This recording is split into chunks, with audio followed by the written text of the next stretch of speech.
A parte de interpretação de texto faz parte de um grande conteúdo denominado língua portuguesa. Na prova do concurso, em provas de concurso, qualquer que seja a banca, cobra-se gramática e interpretação de texto. Em algumas provas ainda temos uma terceira matéria relacionada à língua portuguesa, que é redação oficial. A parte de gramática é normatizada. Quer dizer que quando você estuda gramática, você estuda uma sequência, um conjunto de normas que estabelecem o que é certo e o que é errado na variação padrão, na variação culta da língua. A parte de texto não é normativa. Então, em interpretação de texto, não existe um conjunto de normas. Existem alguns conceitos que muito raramente são cobrados. A parte de texto é uma parte prática, pragmática. Interpretação de texto é a sua capacidade de ler um texto e entender as informações que estão na sua superficialidade, que é o processo de compreensão, e as informações que estão nas entrelinhas, que é um processo de interpretação. Muito mais do que memorizar conteúdos, você vai ter de mostrar ao seu examinador que você tem habilidades de leitura, que vão desde reconhecer se uma palavra está sendo usada em sentido próprio ou figurado, até diferenciar no texto um fato de uma opinião.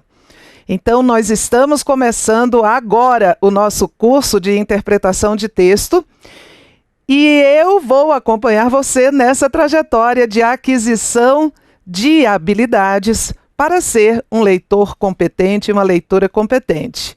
Eu sou Tereza Cavalcante, você está no Gran Cursos Online e nós vamos juntos. Olha aí na sua tela o nosso escopo de matéria e de assunto. Quando nós falamos em texto, lembrando que texto é uma das matérias, das abordagens da prova de língua portuguesa, quando nós falamos em texto, nós estamos falando em um todo significativo, que transmite uma mensagem. Para transmitir essa mensagem a interlocutores, que é o remetente e o destinatário. Interlocutores. Existe um todo significativo, e esse todo significativo, que é a mensagem, claro, é formado de partes. E essas partes se unem, se juntam, se conectam de maneira lógica, e aí nós temos o texto, que é a transmissão de uma mensagem. Todo texto tem dois planos, todo texto tem dois lados. O plano do conteúdo, que é o que o autor do texto diz, que é o objeto de estudo da semântica. Essa palavra é muito frequentemente encontrada em provas, em questões. Semântica vem de sema, que significa significado. E todo texto tem o plano da expressão, que é o como se diz, e que é o objeto de estudo da estilística. Então, todo texto tem dois planos: o que o texto me diz e como o texto me diz. Na prática, você já sabe disso, porque você ou já ouviu ou já disse frase do tipo: olha, fulano, o que me incomodou não foi o que você falou. O que me incomodou foi como você falou. Já ouviu ou já disse isso? Bom, então você sabe que o texto tem conteúdo e expressão. Tem o que dizer e como dizer. E as questões de interpretação de texto tanto vão abordar o conteúdo, que são as questões de semântica, ou a semântica vocabular da palavra, ou a semântica textual, e também há questões que vão cobrar o como. Como? Qual é a tipologia textual? Qual é o tipo de linguagem? Quais são os mecanismos de coesão? Então, o texto não é só feito de conteúdo, de matéria. O texto também é feito de expressão e de forma. E precisamos estar preparados para esses dois planos do texto. Do primeiro plano, que é o plano do conteúdo, nós estudamos significação vocabular, Mas olha, não há uma aula para isso, concorda? Não tem como eu apresentar para você aqui o significado das palavras. Isso aqui nós adquirimos ao longo da vida, é um repertório e vai depender da sua curiosidade, vai depender de quanto você se expõe a textos diferentes.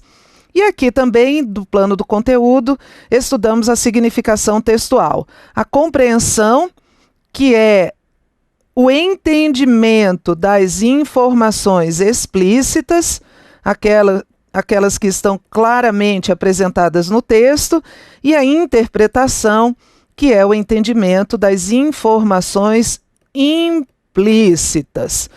Tereza, fala isso de novo, porque eu preciso saber esse conceito, né? Na verdade, não.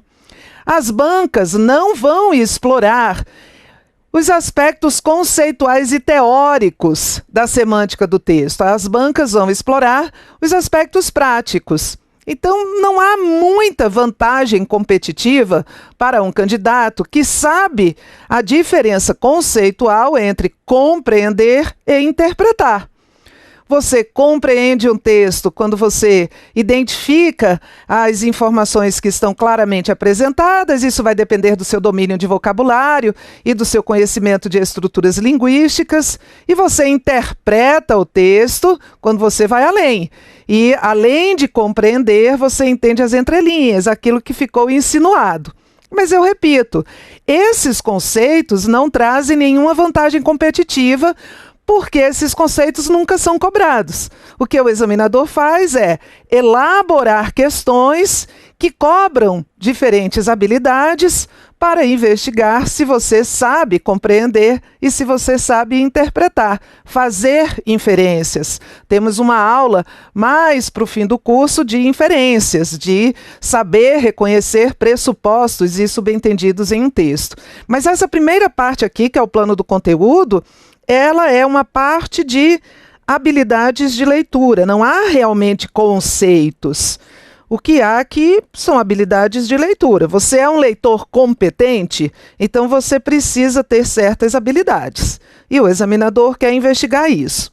O plano da expressão, que é o objeto de estudo da estilística, estuda como o autor do texto diz o que ele está dizendo, que tipo de linguagem ele usa, que tipologia textual ele aplica, quais são os recursos de estilo, se ele usa uma ironia, se ele recorre a uma hipérbole, e quais são os mecanismos de coesão, que é a concatenação, a ligação, a articulação entre as partes do texto.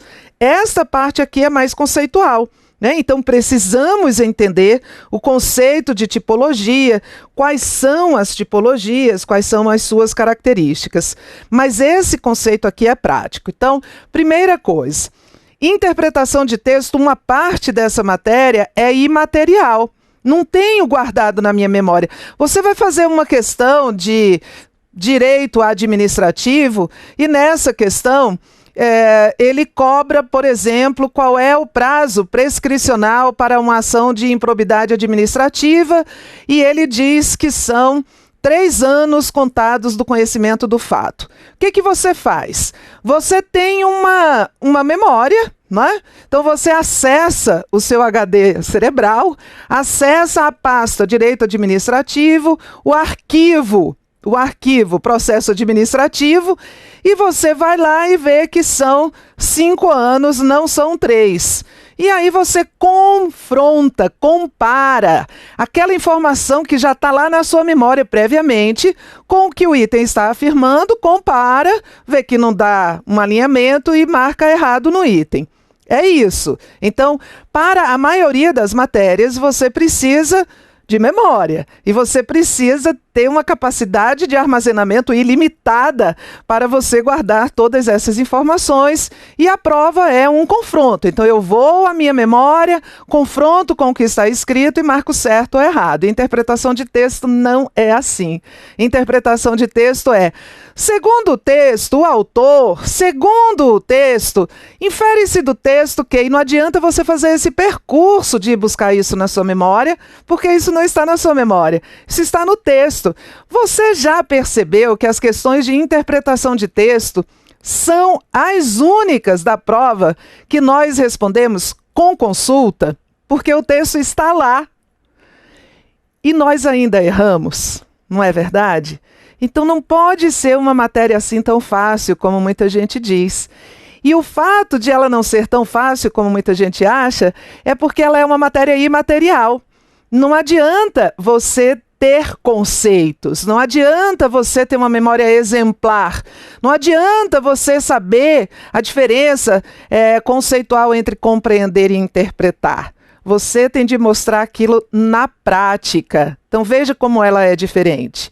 Principalmente esse lado aí do plano do conteúdo. O plano da expressão tem um bocado de teoria.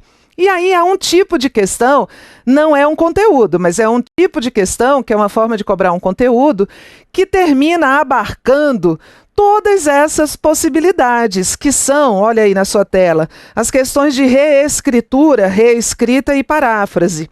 Cada vez mais frequentes em provas de concurso público, o examinador pega um trechinho original do texto, transforma num trecho reescrito e pede para você avaliar se há manutenção das relações semânticas, ou seja, do sentido, e correção gramatical.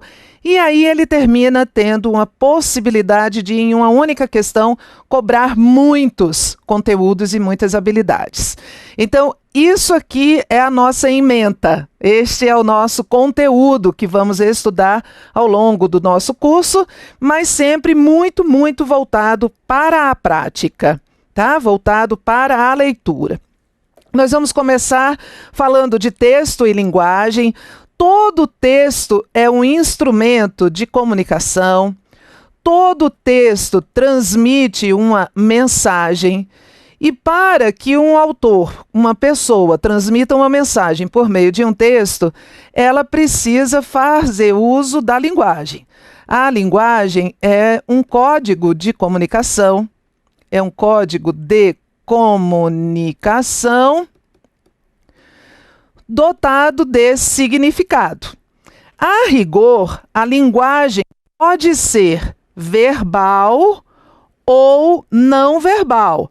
Quando você se comunica com alguém, quando você quer transmitir uma informação, quando você quer fazer uma pergunta, quando você quer se informar ou informar, a linguagem é importantíssima para a sua existência no mundo, para a minha existência, para a existência de todos. É por meio da linguagem que o mundo nos chega. É por meio da linguagem que nós nos fazemos entender, que nós manifestamos as nossas informações, os nossos saberes. Por meio da linguagem você é avaliado na sua prova. Por meio da linguagem nós existimos no mundo. Por meio da linguagem eu digo o que sou, eu digo quais são os meus atos volitivos, os atos de vontade. Por meio da linguagem eu me entendo. Então a linguagem é essencial à sua existência e à sua aprendizagem. E não se iluda, você está sendo submetido à interpretação de texto todo o tempo do dia inteiro. Quando você assiste a uma videoaula de direito constitucional, aquilo é um texto que você tem de entender. Quando você lê um PDF de direito administrativo, aquilo é um texto que você tem de entender.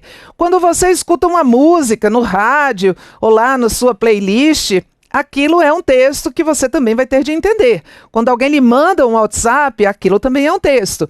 Então, estamos cercados de linguagem. Estamos cercados de textos com várias intenções. A rigor, nós falamos em linguagem verbal, que vem de verbo. Verbo é palavra. Então, quem já leu a Bíblia, quem já leu João, lembra-se, no princípio era o verbo, e Deus disse, faça-se a luz, e a luz se fez. Qual é o sentido da palavra verbo nesse trecho bíblico? Palavra. No princípio era a palavra, e este trecho fala do poder de criação que a palavra tem. Não havia nada no mundo, só havia a palavra, Deus e sua onipotência, e o que ele diz se transforma em fato, né? Então, nessa cena, a palavra vem antes da realidade. No mundo real, primeiro vem a coisa e depois nós nomeamos. Mas, no princípio, era o verbo e Deus criou o mundo a partir do verbo. Se verbo é palavra, a linguagem verbal é aquela que utiliza a palavra como código, que pode ser uma palavra falada ou escrita. Olha na sua tela. A palavra falada usa os fonemas, as palavras escritas usam os grafemas, que são as letras, os sinais gráficos. É muito mais fácil falar do que escrever, naturalmente falando, né? Porque a escrita depende da escolarização. Então, a escrita é um domínio formal escolarizado da língua. A linguagem verbal é a língua. Quando nós falamos em língua, estamos falando em linguagem verbal, que pode ser falada ou escrita. A linguagem falada é também chamada de linguagem oral. Muita gente mesmo confunde verbal com falado. Pessoa que diz assim, eu fiz um contrato com fulano não cumpriu a parte dele, tomei o maior prejuízo. Aí eu digo, por que você não entra na justiça? Diz, não, porque foi um acordo verbal. Olha, um contrato de aluguel é um acordo verbal, ele não está verbalizado, ele não está codificado pela palavra, então ele é verbal. Então a linguagem verbal, ela não é sinônimo de linguagem falada. A linguagem verbal é a linguagem da palavra, pode ser falada ou escrita. Ou então uma pessoa que escreve uma carta e diz assim, olha, eu preferi entregar essa carta para você do que falar, né? Preferi entregar a carta a falar, usando a regência certa, porque eu tenho muita dificuldade em verbalizar os meus sentimentos. Mas quando você escreve uma carta, você verbalizou. Verbalizar é transformar em verbo. Verbalizar é transformar o que você sente, o que você sabe em um verbo, em uma palavra. E aí a gente não pode confundir linguagem verbal com linguagem oral, que é uma das modalidades da linguagem verbal. Mas nem só de palavra nós vivemos. Nós temos muitos outros signos, muitos outros códigos, muitas outras formas de linguagem. Nós, por exemplo, usamos cores. O semáforo usa cor. Então eu tenho o amarelo, que significa algo, o vermelho, o verde. Para quem é daltônico e tem dificuldade em perceber a cor, é a sequência da luminosidade. Qual é a luz acesa? É a de cima, é a do meio, é a de baixo?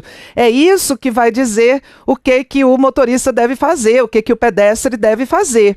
Há outros tipos de linguagem, gestos, expressões fisionômicas, a linguagem corporal. Há um livro fenomenal chamado O Corpo Fala, que estuda como é que você se comunica, às vezes, muito mais pelo seu gestual, pela sua expressão corporal, do que pelas palavras. Então, você está falando uma coisa, o seu corpo está dizendo outra.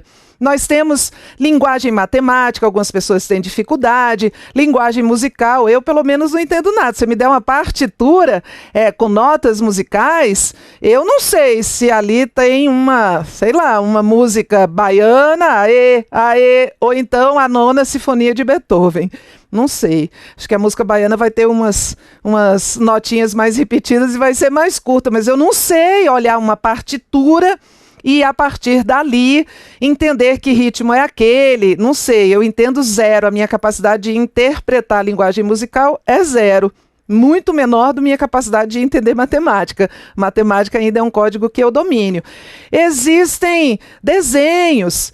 Então, a linguagem não é feita só de palavras. Você usa muito emojis.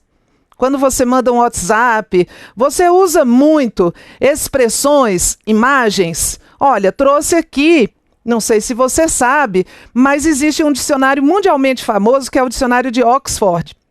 Para os ingleses, é como o Aurélio para a gente, né? Você já viu o significado dessa palavra? Como é que escreve isso? Alguém consulta o Aurélio. Lá na Inglaterra, consulta o Oxford. Na verdade, ele é uma referência para a língua inglesa. E todos os anos, o dicionário de Oxford elege a palavra do ano. E olha só, na sua tela, qual foi a palavra do ano de 2015? Foi a primeira vez que o dicionário Oxford elegeu uma imagem como palavra do ano. A rigor, não é uma palavra. A palavra é uma linguagem verbal. Então, isso aqui é uma linguagem não verbal. É uma linguagem não verbal. É uma linguagem que não usa o verbo, que não usa a palavra como código.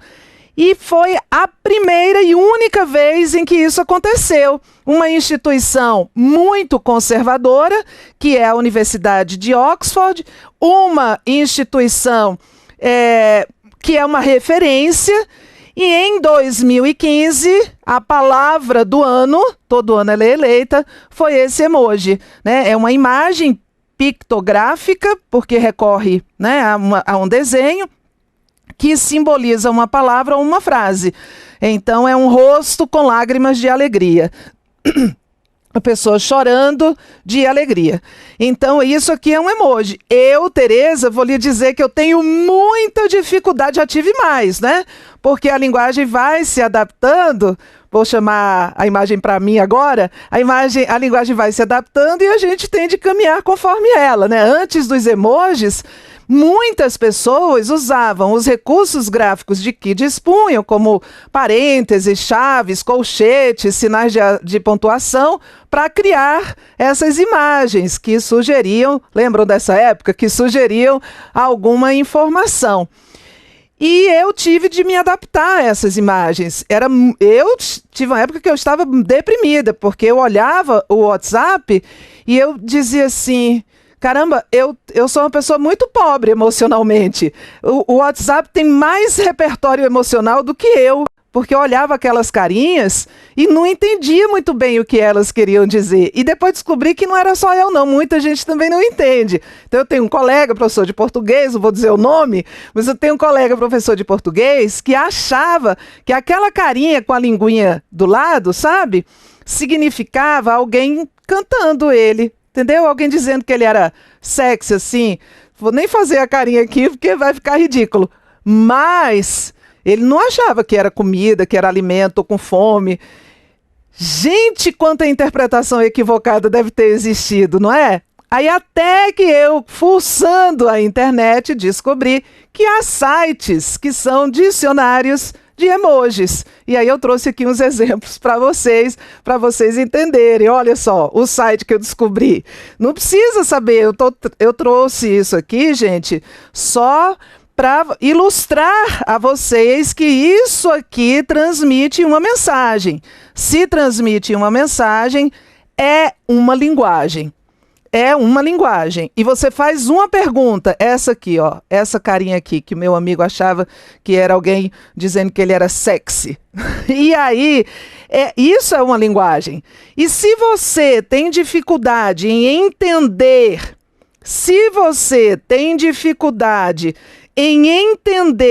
o que uma carinha dessa significa, também vai haver, provavelmente, dificuldade em entender um texto lá da prova. Olha, a pessoa está ouvindo rádio, toca, sei lá, Marília Mendonça, e a pessoa não entende aquele texto, a probabilidade de essa pessoa, em uma situação de prova que é muito mais tensa, entender um texto de Nietzsche, Schopenhauer, é muito pequena, concorda?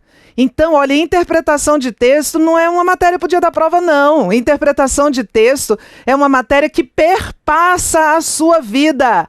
O tempo inteiro você tem de interpretar. E você vai exercitando qualquer que seja o tipo de linguagem. Essa carinha aqui, por exemplo, eu não sei vocês, mas eu nunca acharia que ela tem esse significado. É uma carinha triunfante. O smiley está soltando nuvens de vapor pelo nariz. Veja a explicação. Bufa com certo desprezo, sinalizando superioridade. Está orgulhoso e triunfante sobre algo em que teve sucesso. Jura por Deus? Olha para mim. Nunca que eu imaginava isso. Não sei também se isso é universal, se isso é cultural, se cada um entende uma coisa, não é? Eu já ouvi dizer que aquilo que a gente acha que é o emoji do aleluia, graças a Deus, se Deus quiser, na verdade, originalmente, lá nos Estados Unidos, é o emoji do high five, né? Bate aqui. E aí a gente faz um acordo e a gente usa aqui como aleluia, com uma conotação religiosa que não tem lá, mas essa carinha aqui, gente, eu não vejo minimamente nada de orgulho e triunfo aqui. A pessoa tá bufando, eu tô soltando fumaça pelo nariz, tô com raiva. Mas, diz lá o dicionário, na web, não sei se é confiável ou não, que a pessoa está orgulhosa e triunfante sobre algo que teve sucesso. Enfim, é só para você entender que até quando você recebe uma carinha dessa, você tem que saber o que é. Até quando você recebe uma carinha dessa de cabeça para baixo, você tem de entender o contexto e atribuir um significado. Agora vamos trabalhar porque o texto é feito de exercícios. Aqui nós temos um texto, é uma charge, e ele é um texto não verbal. Você vê que nele não há palavras.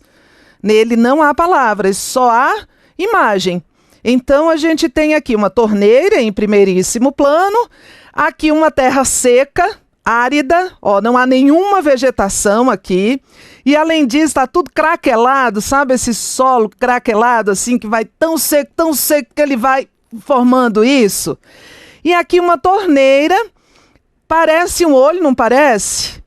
De onde está saindo um pinguinho d'água que parece uma lágrima. Então, é uma interpretação o que nós estamos fazendo, tá? Então, é uma personificação deste objeto, dessa torneira que é dotada de sentimento, e aqui é uma referência à seca, à escassez de água.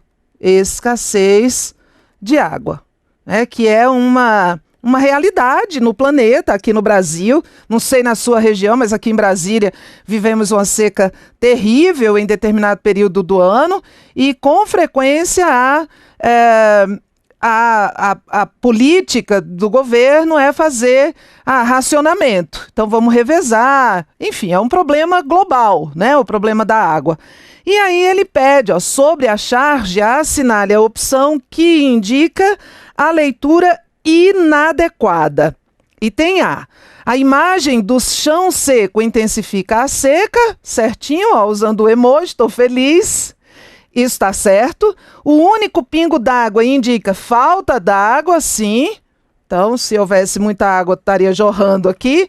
A gota de água também pode indicar uma lágrima, sim, porque isso aqui remete a um olho.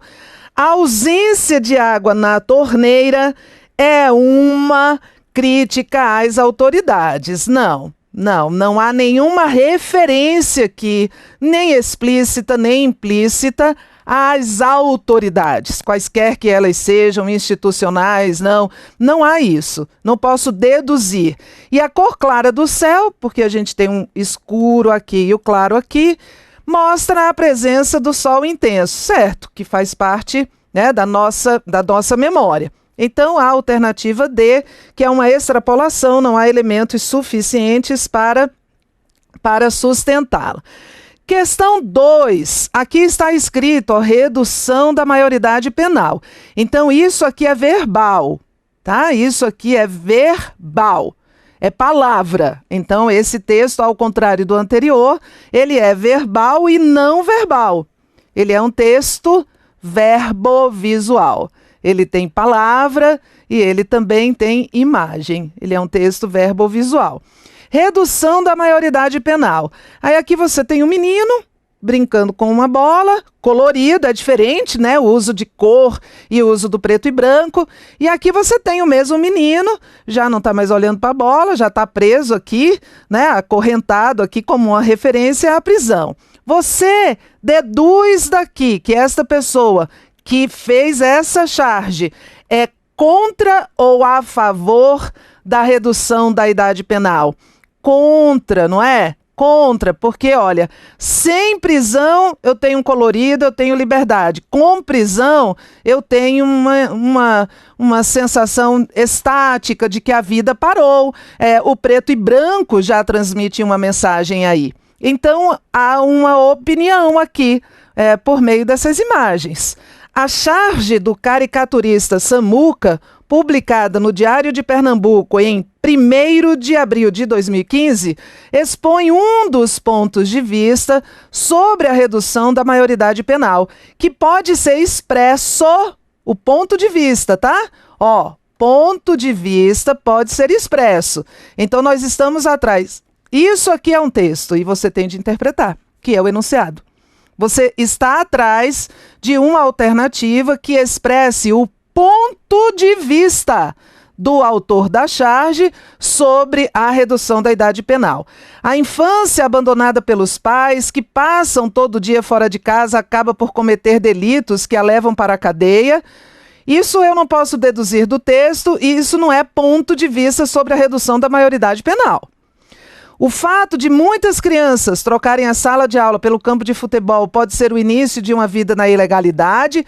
Tampouco isso está associado a um ponto de vista sobre a redução da maioridade penal. Ele está dando aqui possíveis causas da ilegalidade, do conflito com a lei, mas eu nem posso deduzir isso do texto também. Crianças devem ser tratadas como tais e não serem passíveis de penas que atingem os adultos. Olha, agora o tema está claramente aqui. Este item, esta alternativa, fala da redução da idade penal e apresenta um ponto de vista, que é um ponto de vista contrário. Então, olha como é importante não só você entender este texto, mas você também entender o texto que o examinador está lhe dando no enunciado e nas alternativas. O futebol, como outros esportes, pode servir de caminho para que as crianças não ingressem no mundo do crime. Isso não é opinião sobre a redução da idade penal. Isso é outra coisa. A redução da maioridade penal não deve atingir as crianças muito pequenas, que devem ocupar seu tempo em estudo e divertimento. Eu não posso deduzir isso do texto. O texto não me permite dizer que é uma criança muito pequena ou muito grande. Então, a única questão, a única alternativa alinhada com o texto e com o enunciado, principalmente, é a alternativa C. Aqui nós temos trânsito à cadeia alimentar. Essa parte aqui é a parte verbal do texto. E aí o texto também tem um lado não verbal, que é este lado aqui da imagem. Sobre a charge, é correto afirmar que seu tema central é a solidariedade é uma cadeia alimentar, gente. Uma cadeia alimentar é do mais forte para o mais fraco que é o pedestre. Que está aqui, pedestre, ciclista, motociclista, carro, van e ônibus. As dificuldades de locomoção, não. A violência no trânsito, a cadeia alimentar leva à ideia de presa e predador. Existe o predador e existe a presa, o que indica violência. A ausência de autoridade não, a falta de fiscalização adequada, não. Então eu tenho de juntar. Eu tenho de juntar isso aqui que é a cadeia alimentar e o que eu já tenho previamente do que é a cadeia alimentar. Essa imagem aqui do sujeito correndo, fugindo. Então é como se fosse uma corrida. Então isso aqui é o predador absoluto, essa é a presa e o pedestre, coitado, é a presa absoluta aí de todo mundo, certo? Aqui nós temos a última para a gente fechar, que são 2 tirinhas, é uma questão de certo ou errado, e é uma tirinha. A tirinha é um mundo fantasioso, a tirinha não precisa ser o mundo real, né, gente? E aí diz assim, sem internet, e agora? E aí no tempo das cavernas, o sujeito chega perto do outro e diz, fazendo o quê? Nada, esperando a internet, E aí fez o quê? Inventou a roda. Depois, veio bastante gente hoje, né? E o outro responde, bairro todo sem net. Aí esse barbudo aqui, essas coisas romanas, lembra o cristianismo, talvez. Aqui, é a Mona Lisa. Então esse aqui é o Da Vinci e alguém está perguntando para ele, sem internet? Ele diz, ainda sem. E aí, como o Da Vinci estava sem internet, ele pintou a Mona Lisa porque ele não tinha nada para fazer. E aí, aqui o Hitler, né, a suástica aqui, e aqui página não encontrada, aí ele fica nervoso, e aí a gente sabe o que ele vai fazer nervoso. Mas tudo isso é uma suposição. Se o mundo não tivesse internet, né, em momentos cruciais da história, mas isso tudo é muito fantasioso, obviamente, tá? Já pensou se a internet estivesse bombando na época em que o Brasil foi proclamado república? Uhul! 1 milhão de curtir na página do Brasil República no Facebook. Pesquisa aí, liberdade, liberdade está bombando no YouTube. E aí outro diz, o Brasil não é mais monarquia? Aí o outro diz, acho que não. A hashtag perdeu Dom Pedro II está em primeiro no Twitter. Então é uma adaptação, né, para a linguagem moderna.